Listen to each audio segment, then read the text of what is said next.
Welcome, everyone, to today's episode titled The Overwhelm, where we'll talk about what overwhelm and burnout is in sales, why it happens, and what you can do to manage it. Our guest for today is a coach and mentor in my life who has helped me build a lot of the foundational knowledge I'll be sharing throughout this podcast. He is a business and mindset coach. He helps coaches and consultants sustainably scale their online businesses by building systems to streamline operations and buy back their time. He has built 3 of his own education businesses, led 20 plus people teams, and helped 24 companies scale from 6 to 7 figures. He believes coaches, consultants, and creators will be the pioneers of the future of education and is passionate about helping them build the inner and outer operating systems to win in business and life. With that, it is my pleasure to introduce a good friend of mine, Colin Pal. Colin, appreciate you being here, joining us today to share your knowledge and wisdom. Thanks for having me. I'm excited. Yeah, no, this is fitting. I think starting off with you as our first guest on this podcast is only fitting based on our journey that, we've been through together, up until this point. Maybe I'll give a little context for those who don't know kind of how this all came to be. I had mentioned in a previous episode, Colin had kind of started up Stillness Labs. I became a facilitator with him under that and learned a lot of the stuff that I've been applying into the mindfulness and sales role specifically, not only at my current company, but also in the program that I've been running with Sell True. Colin, I guess let's just get right into it. Yeah, let's do it. What do you think so far, based on all the things we've talked about, when it comes to burnout would be a good place to start? What is burnout, we could say? Is that a fair question to throw out there? Is that too general? What are your thoughts on that?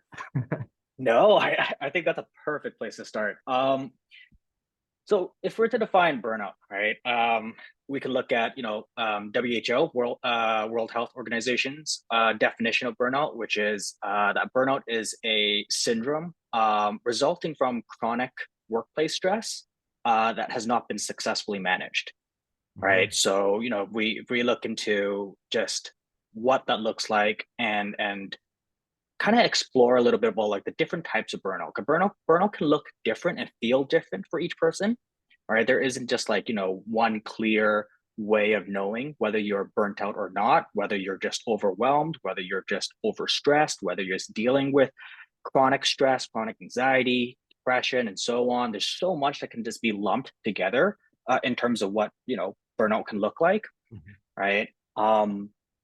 From my experience and from what I understand, from what I've learned, there are kind of 3 key types of burnout, right? Where burnout happens. One is it's called overload burnout, right? And overload burnout just looks like feeling overwhelmed, feeling super stressed, exhausted from, the excessive demands of work. And I'm sure a lot of sales agents, sales teams, and sales professionals can relate to that, right? Mm-hmm. Just the high demand in such a high performance environment, Mm-hmm. right? When that demand exceeds what you have the capacity for, you may fall into experiencing burnout, right?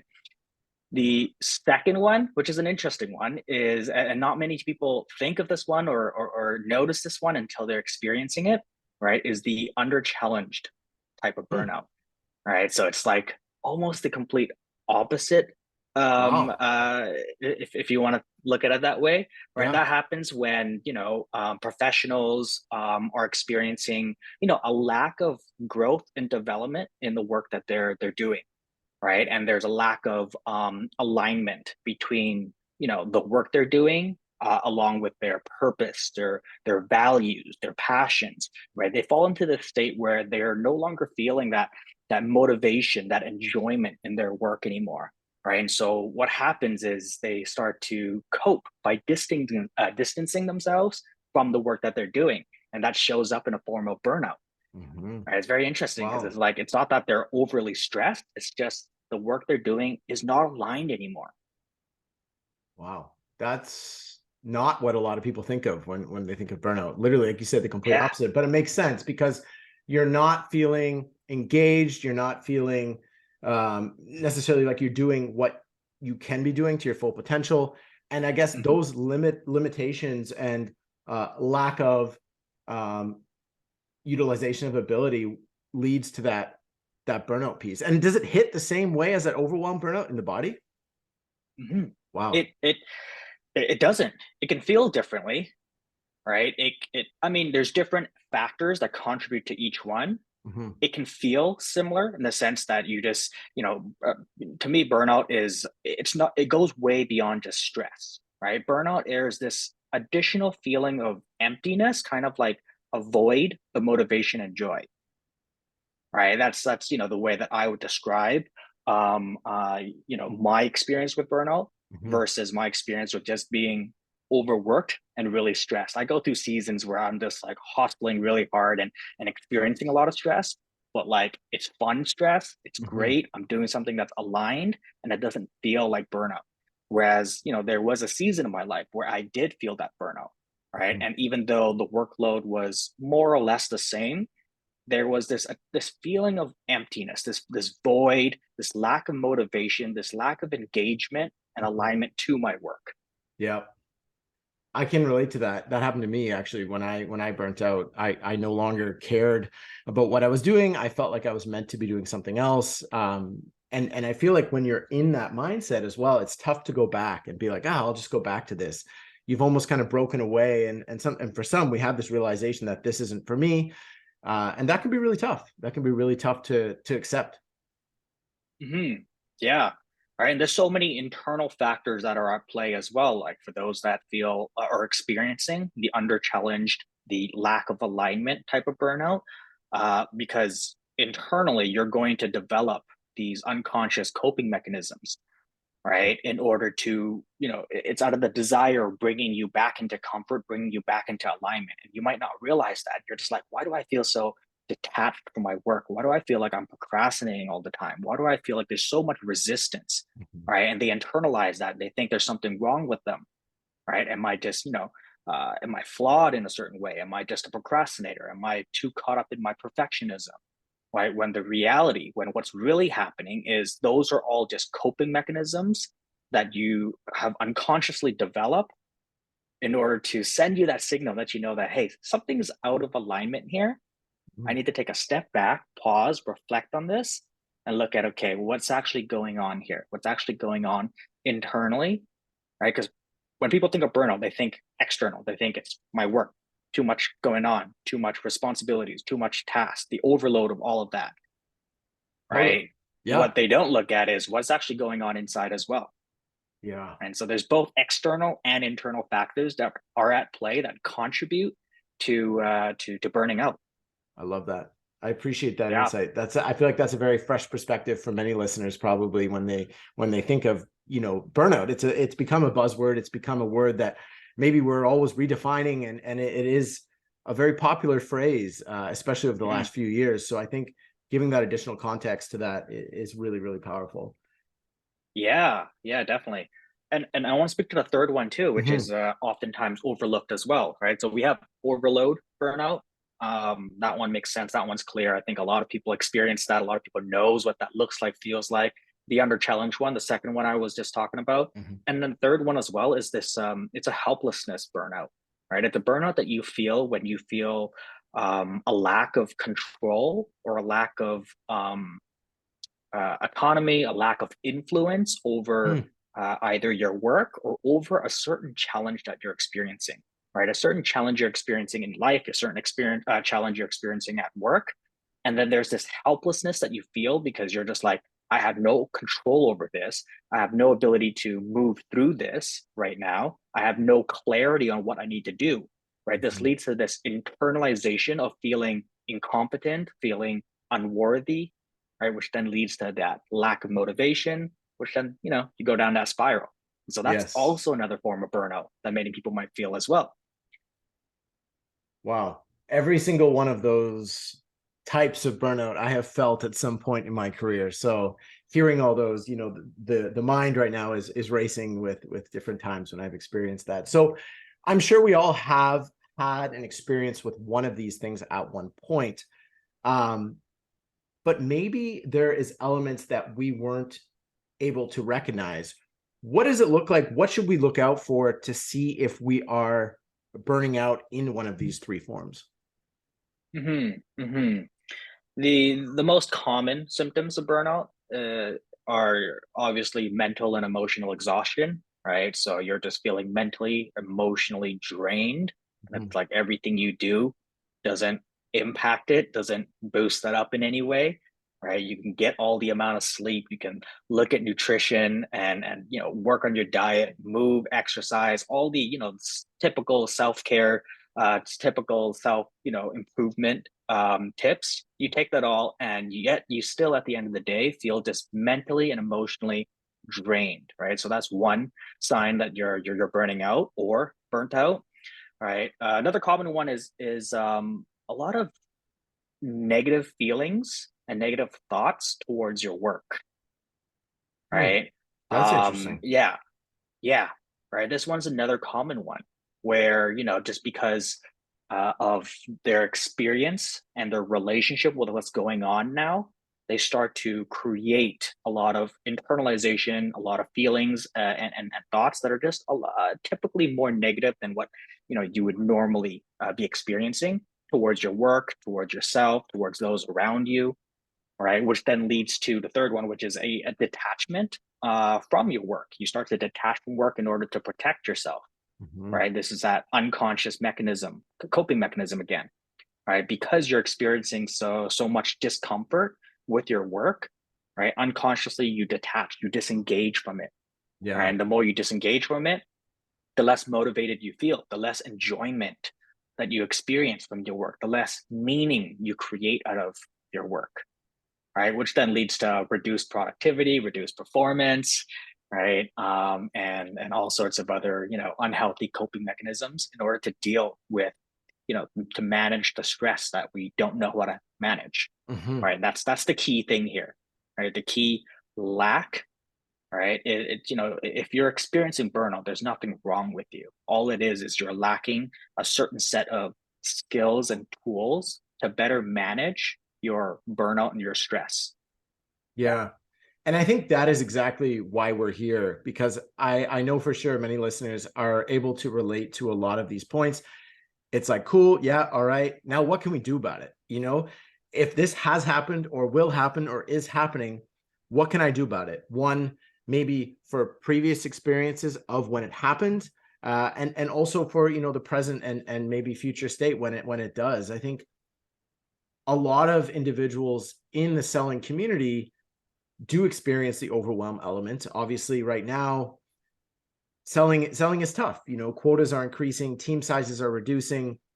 There's never really been a harder time to sell because people aren't buying as much. We saw this huge boom throughout COVID. Things are slowing down. There's this perfect storm right now that a lot of reps are experiencing. So the overwhelm is happening, but I bet as well a lot of the other elements are taking place as well. That helplessness, definitely. And maybe even that under challenge in the sense that, there are some elements that they've been doing for a long period of time. Maybe they've been in that role for a long period of time. They're not feeling challenged to that state. So what can people do about it? Hmm. Yeah. I love that you brought up the point around just like, excuse me. It's tough times right now, Hmm. right? And during tough times requires, uh, a combination of mental fortitude, but also at the same time understanding your own needs and being able to meet those needs to the best of your ability, right? We're moving through some very uncertain, unpredictable times in the world, right? I'm seeing way more and more layoffs that are happening. So, additional to like sales agents, facing the demand of their quotas and hitting their targets, there's also this fear in the back of like, am I going to be able to keep my job? Are Yeah. things going to change? Right? Not, and let's not even talk about inflation and everything that's going on in the world. And Hmm. there's just so many external factors that contribute to this that we may not be aware of. Hmm. Right. And so, before we actually dive into talking about the tactics, the tools, the strategies and the coping mechanisms, I think one key component um, is awareness. It's starting to build more awareness around like what are all the external factors that I'm aware of or that I am not aware of that are impacting me? And then what are the internal factors I might be aware of that I might not be aware of? And the Mhm. more awareness we can bring to all of these factors and triggers that are are causing the overwhelm, the overthinking, the unregulated nervous system, right? That all leads to burnout, the better we'll be able to integrate a lot of these tools, tactics, strategies, practices, and all of that. Right. I love to always start with just the more awareness you have, the more clarity you can create for yourself. Yeah, I love that as well because I think people think this has to be complicated and there's this process and these steps and this really intense, um, way that they have to do things to beat burnout. But just awareness is the first step. Like this is not complex. This is a simple, uh, element of life of being present in these situations. So I love how that's so simple yet so powerful as a first stage. Yeah. Yeah. Awareness. And then you gotta add on the component of compassion as well. Oh, for Right. sure. Because what ends up happening is, people turn on that switch of awareness and now they're aware of all of the things that are impacting them externally, internally, and then they they choose to be hard on themselves. They beat Oh, themselves up for it. yes, Right. So there's this yes. piece of awareness, and then there's this piece of like practicing compassion for yourself, understanding that there are many of these factors you probably had no control over, right? Many of That's the ones we talked about what's going on in the world, you don't yeah. have full control over that, right? So having compassion for yourself for being impacted by these factors. And then also having, the awareness and the compassion to look at, okay, well, the ones that I do have control over, what can I do about it? Mhm, Right, and mhm. really shifting from what I like to call that victim mentality to kind of that creator mentality, that, oh, okay, what can I actually control, what can I actually do now that I understand, what are all the different external factors that are impacting me, what are all the internal factors, right? Internal things like perfectionism, patterns of imposter syndrome, people pleasing, not being able to set boundaries, right? Things Mhm. like that. These are all factors that we have developed, and until we bring awareness to it, we're not going to be able to do anything about it, right? So awareness, then compassion. Yeah. I love the compassion piece as well because in sales, I think as well, like you said, what can you control and what, you know, is out of your control. And the quota set by the organization might be out of your control, but what within you is within your control is how you show up and the work that you're doing every day. So just remembering kind of that these little um, moments in life where you are aware and where you are doing what you can, and what you can do is, you putting your best foot forward is really powerful. And I think we can get caught up in that, like you said, that piece of things that we can't control, and especially in sales, I think that is really, really important to remember to bring it back to you around what you can control, and also just having that self-compassion and being kind to yourself, because I know I'm very hard on myself at times, and I'm sure many other people are as well. Yeah, yeah, for sure. So yeah, if we want to dive into like the more tactical side of things here, right? Let's look at a couple of the external and internal factors that contribute to us burning out, Yeah. right? And let's look at some practices that we can implement, right? So obviously, let's tackle the first one, which is high demand, right? High demand and a lack of rest and renewal, right? So if you're in a high performing environment, if you're experiencing a lot of workplace stress from just the demand of your workload, the demand of targets you got to hit, quotas you got to hit, the stress of meeting expectations and your responsibilities, right? What are ways you practice? What are things you do, Damon? Yeah, I mean, it's definitely something right now where, a lot of people that I see around me are experiencing the tough element of, like we said, quota and expectation and all these types of things. I personally have a daily practice where I do a lot of awareness work. Um, I personally have a meditation practice that I use to kind of tune into my state, seeing where I'm at. I also find it very powerful to observe that daily state through awareness. If I'm angry, if I'm frustrated, if I am a little bit sad, knowing where I'm at going into my calls, going into my day, for me has been really, really powerful. And having that self-compassion piece, knowing like, okay, today actually I am really pissed off about X, X, and X. I'm feeling a little bit down about it.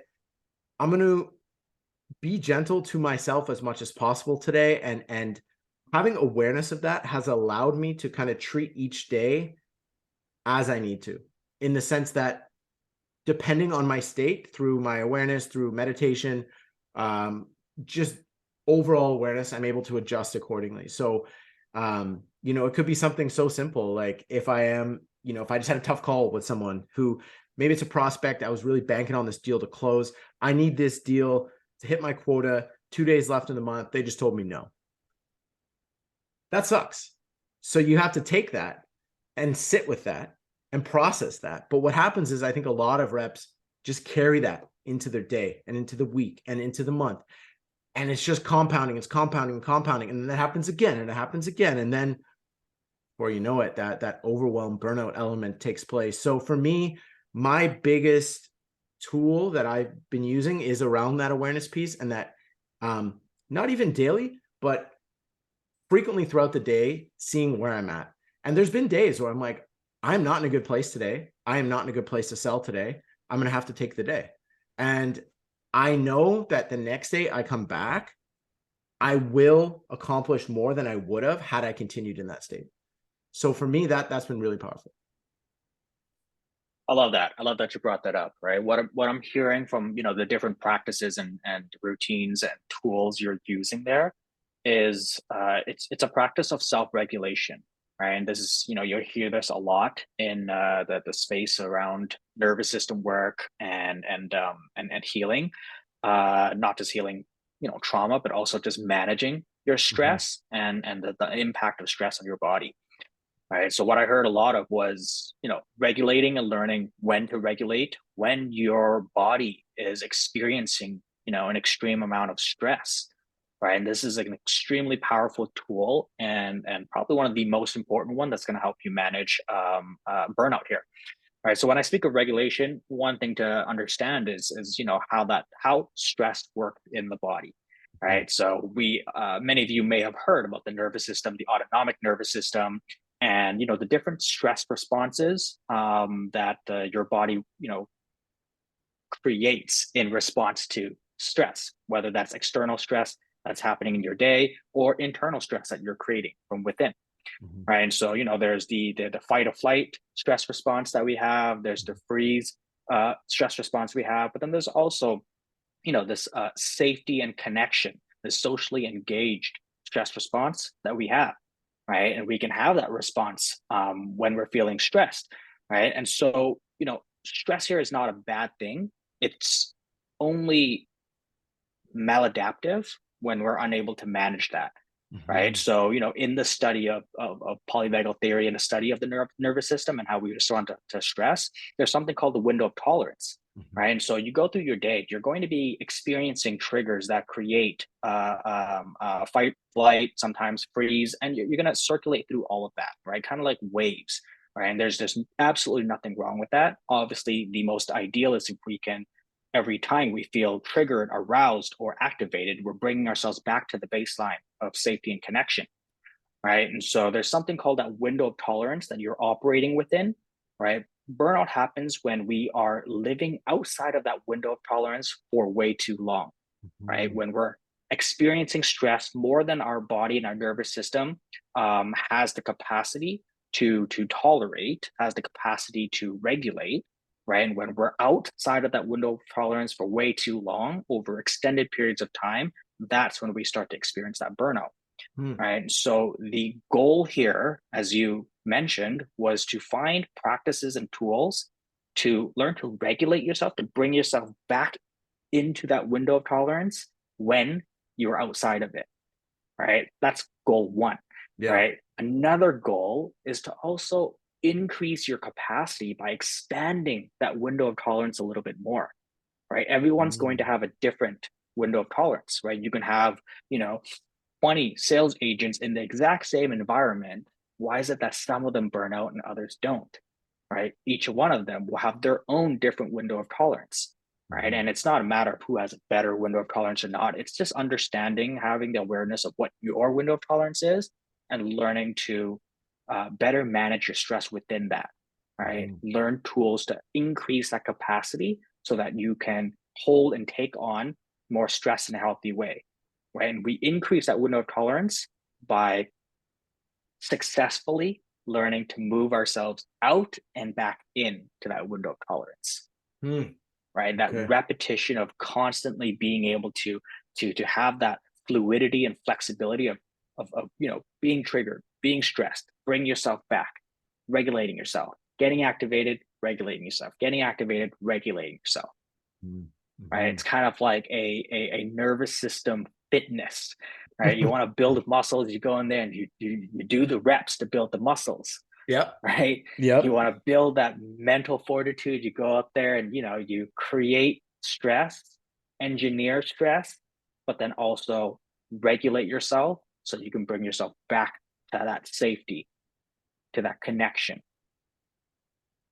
I love how you use that gym analogy too, because I think a lot of people want that quick fix. They want that, hey, I'm experiencing burnout. Like, what can I do to just stop it? It's just like saying, hey, the person who's saying, I want to, I want an 8 pack, and they go to the gym a couple times. It's work. This is a process. There are steps that you have to put in to get these results in the long term. It's practice. It's frequency of making it a part of your day. And I think, when it comes to physical health, that's really easy for people to wrap their head around. But when it comes to the mental side of things, people for some reason want that quicker fix and aren't always willing to put in that work. So I like that analogy because I think that it is a great reminder. Hmm. Yeah, yeah. We have more tolerance towards physical discomfort than we do towards mental and emotional discomfort.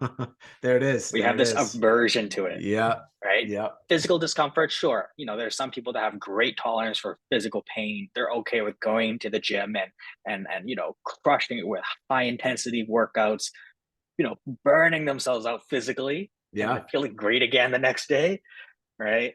But when it comes to that mental discomfort, that emotional discomfort, we have an aversion to it, Mm. right? And when we create an aversion to it, then we're not expanding our capacity for more of it.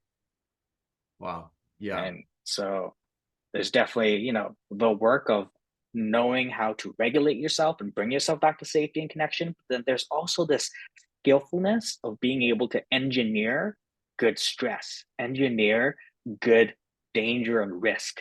And this is particular for those that are experiencing the under challenged burnout, Right. right? So if you're experiencing under challenge burnout, then go and engineer some healthy, aligned stress for you. Find something that's meaningful in your life and create more stress there in that, Mm. right? Because those that are feeling that under challenged burnout, they're likely experiencing freeze because they're feeling the discomfort of not doing anything that's truly meaningful to their purpose, their values, their passion. There's a discomfort there, and they drop down into this freeze state, right? They become really stagnant in their life, Hmm. right? They Yeah. become disconnected, they disengage, they don't feel aligned, they don't feel excited anymore, right? And so the way to go out of that is not more rest, more renewal, right? If you're experiencing overload burnout, yeah, more rest, more renewal, Yeah. right? More Sure. rejuvenation, more self-care, and bring yourself back into that window of tolerance. If you're Hmm. experiencing under challenge, go and expand that window of tolerance a little bit more. Go and what's something that's meaningful to you in your life, something that you're experience that experience the joy of purpose, passion, something Hmm. connected to your values, and create more growth in that area, right? I talked about this in a previous blog post, but growth requires polarity, Hmm. right? People think growth is just, one direction. No, there's a polarity that's needed. You need both safety and danger, right? You need consistency, but you also need variety, right? They're all on opposite sides of the spectrums here, but you need both to create that stretch. And it's that stretch that actually creates growth, Yeah. right? So too much safety, you become stagnant, you become too comfortable. Too much danger, and you become too overwhelmed and you burn out, Yeah. right? Too much consistency, you become stagnant, you become bored, you become unmotivated. Too much variety and risk, then you're just like, oh, you become, you don't know you're stuck, you feel overwhelmed, you feel helpless, Yeah. right? But you need the polarity of both to create, that space to expand that window of tolerance and be able to grow. I love that. Also, that blog post was really good. If you haven't checked out Colin's blog posts, you should definitely do that. We can put a link in the show notes afterwards for people to check those out. Powerful, powerful weekly newsletters. However, that point that you just said about the individual, let's say sales rep, that is not feeling fulfilled, and needs to kind of expand and find that thing that maybe lights them up. That element, I think, is something that a lot of people maybe don't know what it is. Some people don't have that thing, so they struggle, right? They're in this freeze state. I have some friends who I know are in that state right now, but they don't know what to do to get out of it, right? And they feel helpless a little bit. What do you recommend to that person? Yeah. So I recommend getting clear on your vision, Mm-hmm. big picture vision. Get clear on your vision, get clear on your values, get clear on your goals, right? And Mm-hmm. I'm talking about your personal goals here. Yes, you're a Yeah. sales agent. Yes, you have your professional goals that you got to hit, right? But taking a step back and also looking at your personal one, right? Look Yeah. for why you do what you do, right? And so all my clients that I coach, the first exercise that I take them all through is a vision exercise, right? I get Mm-hmm. them to sit down and I get them to think, drop yourself 10 years from now. What does your life look like? Mm-hmm. What does your personal life look like? What does your professional life look like? Getting really clear with that, getting clear with who they envision their future self to be. This is extremely powerful because when we're in burnout, we're attached to who we currently are, right? And when we feel helpless because who we currently are is not who we want to be, we stay stuck and attached to that, right? And so a powerful way to break out of that is to realign yourself with your future self. 10 years from Mm-hmm. now, that call in there, that call in 10 years from now is going to be way smarter than the call in right here. He's going to be way wealthier. He's going to be way happier. He's just going to be amazing, Yeah. right? Be an amazing dad, I amazing love that. family, you know, creating massive impact in the world, Yeah. right?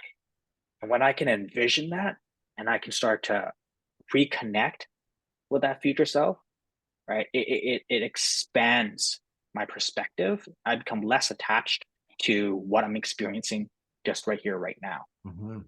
Right? I can have more self compassion and know that this is temporary. This is just what I'm experiencing right now. Right? The call in 10 years from now, he's gonna look back and laugh at it. It's gonna be like, oh yeah, I remember that Yeah. time I burned Yeah. out. Oh, yeah. As I have done now, looking back, and as Yeah, I will continue to do. Yeah. Yeah. yeah, I love yeah, that zooming out element though, like what you just said, the 10-year vision, because I think people can feel like they're stuck or caught in this little rut, if you will. But also going beyond the role then is what I'm hearing. So like if you're feeling, under challenged, unfulfilled in your role, go outside of work. This is about being a human. This is not just about being a sales rep. We wear our sales hat, for X amount of the day, but then we're also somebody who has needs, who has desires, who has dreams. So it's important to maybe pay more attention to that person, zoom out, and look at that vision and make sure it's aligned with that big picture. That's what I'm hearing. yeah, definitely. It's identity work that we're looking at here, right? Is when Yeah. we can create an identity that's bigger than our burnout, Yeah. then our burnout loses, it loses power over us, right? I think for a lot of high achievers, a um, common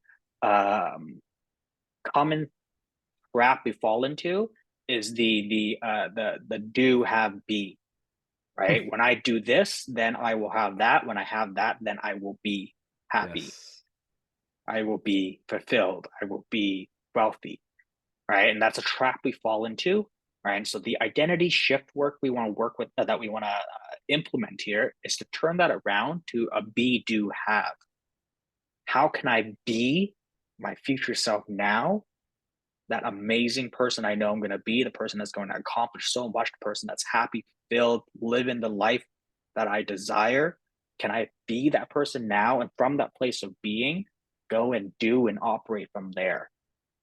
And then from that, you're going to have what you want, right? So instead of that do, have, be, it's be, do, have. And that's a powerful shift or reframing that allows us to, again, like you mentioned, step out of the attachment to who you are in your sales role. Mhm. Right? What you're talking about there is too many people attach their self-worth to their work.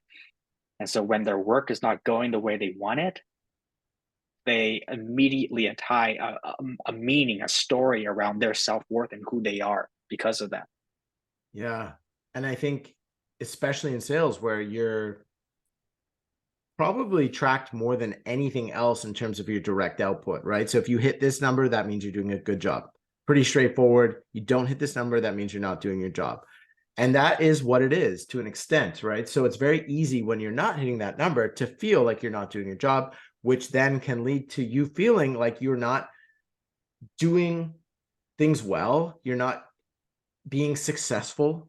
And over a period of time of that not happening, yeah, it's going to eat away at you if you allow it to, and if you make that what your being is all about. And that's why I think it's so important, like you mentioned, to really zoom out with that a little bit, because every single rep will miss quota at some time.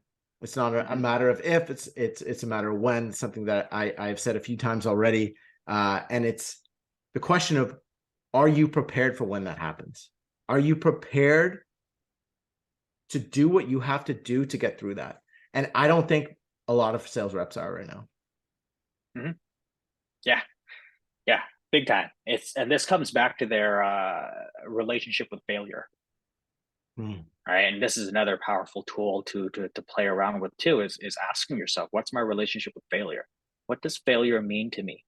Right. Mental fortitude here, right, is about learning to shift it. Relationship with failure is learning to shift our mindset around that. It's learning, it's the how do I learn to fail really good?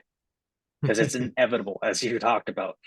Right. You're going to fail, you're going to make a mistake, you're going to not hit your quotas, you're going to, things will get tough Yeah. from time to time. And even when they get great, they'll get tough again. Mm-hmm. Right. And it's being able to shift that relationship with failure. Right. And to, like, one way to do this is to look at, to completely reframe failure as lessons. Right. Every failure, there's no such, one way. One thing I train a lot of my clients to do is to get into this mindset of failure doesn't exist. Right, from here on out, there's no such thing as failure for you. There's only a learning lesson. Mm-hmm. Right, because it isn't a failure if you learn from it. Right, if you learn from it, if you can draw wisdom, if you can draw lessons from it, it isn't a failure, because everything will lead to the next step. I love that. Really, really powerful. And I think, what would you say to, again, hypothetical, the sales rep who is in an environment where failure actually means you're getting fired? Because if you don't hit quota for 2 quarters back to back, it's not good enough. Mm-hmm. Mm-hmm. Yeah. So in a situation like that, again, it's looking at it's changing your relationship with failure. Mm-hmm. That's the internal work you can do. The external work you can do is looking at, okay, well, what resources can I leverage here? What can I do externally here? Mm-hmm. Right? Is there anything I can reach? Are there mentors? Are there coaches? Is there my manager who I Mm-hmm. can speak to, who I can get support on? Is there ways I can relook at and recreate more realistic and sustainable goals and targets? Mm-hmm. Right? Understanding what's realistic and achievable for yourself. Right? So there's the internal side, and then there's the external side of actually going out there and asking for help, building a support team around you, right? Re-looking at your goals, readjusting them. Yeah. There's this external work that this needs to be done as well. Mm-hmm. Yeah. And that's the hard work, and the process that has to go into this. We want that quick fix, but these are part of the steps you have to do in the process to get to where you need to be. And that's what this podcast is all about, is helping the sales rep the sales professional, if you will, build those tools, identify these situations so that they can continually show up as the best version of themselves, whether that means they're in that role or another role, whether that means they're selling or not. It's just about bringing that awareness to it. Colin, Hmm. we could Yeah. talk for days because there's so much to talk about, but if you had to give maybe some actionable pieces that reps could apply to their day-to-day to we'll say bring awareness to or overcome some of these topics we've discussed, is there anything that comes to mind? Yeah. First thing, as I mentioned, the vision piece, know what your vision is, know what your values are. I say vision and values because, purpose sometimes seems just way too big for some people, right? And it can seem very daunting to be like, oh, I don't know what my purpose is. I got to figure out what my purpose is in life, right? For some people, it might be really clear to them. So instead of purpose, I like to look at, okay, well, know what your North Star is, right? Know what your vision is, know what your values are, right? Get really clear with that future identity of who you are, right? And I get all my clients to do this is I get them to write that out into a one-page document, and that's the first thing they read every single morning before they do any work at all. Before they hop on any calls, before they open any emails, before they do any work at all, they're reading their future self bio, right? Reminding Wow. themselves of who their future is so that they can embody their future self today in how they show up for every single call that they show up for all their clients, for all their team members, right? It's embodying, it's being that future self right from the start of your day, right? So that's something I recommend. First thing. Second thing is systems. Build systems around your life, right? Design your life in a way that allows you to operate within your window of tolerance, but also expanding that window of tolerance, right? Mhm. When we experience burnout, a very common symptom is overthinking, right? When our nervous system is just so aroused, so activated, when it's stuck in that fight or flight, when it's stuck in that freeze, right? It can create a pattern of overthinking, right? And not just overthinking, but also, indecision as well. We get stuck with making decisions, right? We make really easy decisions hard to make, and then hard decisions, we try to find easy ways out, right? We get stuck in that. We get stuck in this pattern, right? And so, what I'd like to recommend is building clear systems, and you can keep a system. You don't system. You can keep it simple. Mhm. Create anything extravagant or anything complicated. Simplicity allows a very clear structure for the mind to operate in, allows our body to operate in. Right. So creating very clear systems of, okay, here's what my calendar looks like. Here are, how can I, carve in deep work time? How can I carve in? These are my times where I do sales calls. Before the sales call, how can I carve in 15 minutes to just do some breathing Yeah. practices, and meditation practice, mindfulness practices that I'm sure you're going to share in this podcast, Yeah. right? Building a system for it. When I say system, it's got to be in your calendar, right? This is how I'm going to start my morning. These are when I have my calls. When you have that system and you are following that system, it creates an ease in the body and the nervous system, Mhm. rather than just being jumping from one thing to the next and not being able to reset yourself in between each of those, right? Yeah. Yeah. Building in more margin for rest and self-care, having that right in your calendar. This is when I'm going to practice some self-regulating practices, reset myself, right? And And I then think, another, yeah, go sorry, ahead. no, I was just gonna say, I think that really hits home for me because in sales we get calls booked in back to back to back. Putting that 15-minute break buffer in between to, like you said, reset, take a breath. These are very simple things that I think a lot of us forget to do because I think there are also some cultures that view that as a weakness or laziness or you're not working hard enough. If you're putting these blocks in your calendar to do what, you should be taking calls, right? And I'll let you continue, but what would you say to that person, maybe that is experiencing that? Can you repeat that one again? Yeah, just to the person that's saying like, oh, I feel guilty putting a hold in my calendar. I could be taking calls at that time, putting these holds in my calendar. I'm worried about how people might perceive me. They might think I'm lazy. They might think I'm not, available as much as I should be. Yeah. Sales is about your clients. It's about your customers, right? You are selling some sort of service, product, offer, something that's going to impact the lives of other people, right? They're solving it, it's a solution. It's a Yeah. solution to a problem, Yeah.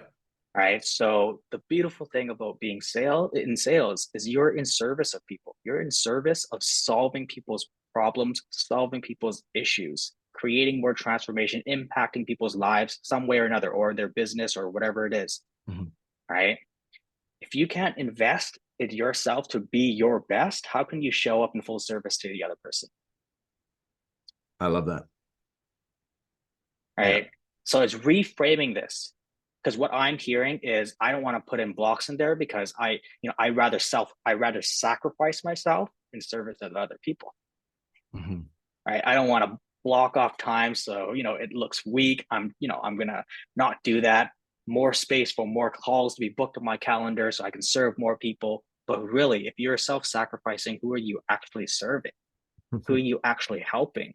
Yeah. Right? So if you look at these time blocks, if you look at the system as an investment in yourself, so you can show up in your fullness to be in full service of the people you are serving and helping on these calls, there. That's the Yeah. shift you want to be making there. I love that. I think that hits home and will hit home to many other sales professionals as well. But I'll let you finish Yeah. up. You had a final piece there. Yeah. Yes. Yeah. Around just the relationship with failure. Right. This Mhm. comes from a habit, a tendency that we've been wired to do is we tend to measure ourselves against our gap rather than measuring ourselves against our gains. Right. Mm. There's a really great book called Gap versus Gain by Benjamin Hardy. Highly recommend it. Right. And this shifts the way that you start to measure your progress and your success and your failures. Right. When we're constantly measuring ourselves against our ideal, right, where we want to be, our targets, and all of that, right, we're always in the gap. And when we're in the gap, we show up a certain way. Our nervous system feels a certain way. Our mindset is a certain way. So the way you shift that is you start to measure yourself against where you started. You measure yourself against your gains, right? So a practice I love doing is every single night before going to bed, right? I ask myself, what are 3 wins today? Mm. Big or small, doesn't matter. Doesn't matter whether you closed someone on a call or not. If you did, great, that could be a win, but anything, 3 wins, personal or professional, right? Celebrate those 3 wins, big or small. That's the first question I ask, right? What are three 3 wins that I'm celebrating today? Second question is, what are 3 wins that I want for tomorrow? Starts to frame yourself for that. You Mhm. start looking for it, right? What you focus on expands. What do you appreciate appreciates, right? So what are 3 wins I want to create for tomorrow? And Wow. then the last one are, what's a lesson that I learned today? This starts to frame any mistakes, any failures, any setbacks that you had today, reframes that as, oh, what did I learn from it? Do those 3 questions every single Mhm. night. You're going to transform your relationship with how you measure your success, your progress, your failures, all of that. Colin, so much knowledge, so much wisdom as always. It is never enough time, but I appreciate you joining today. I'm sure we'll have you back on another episode in the future, but thank you. Thank you for being here. Yeah, thanks for having me. Yeah.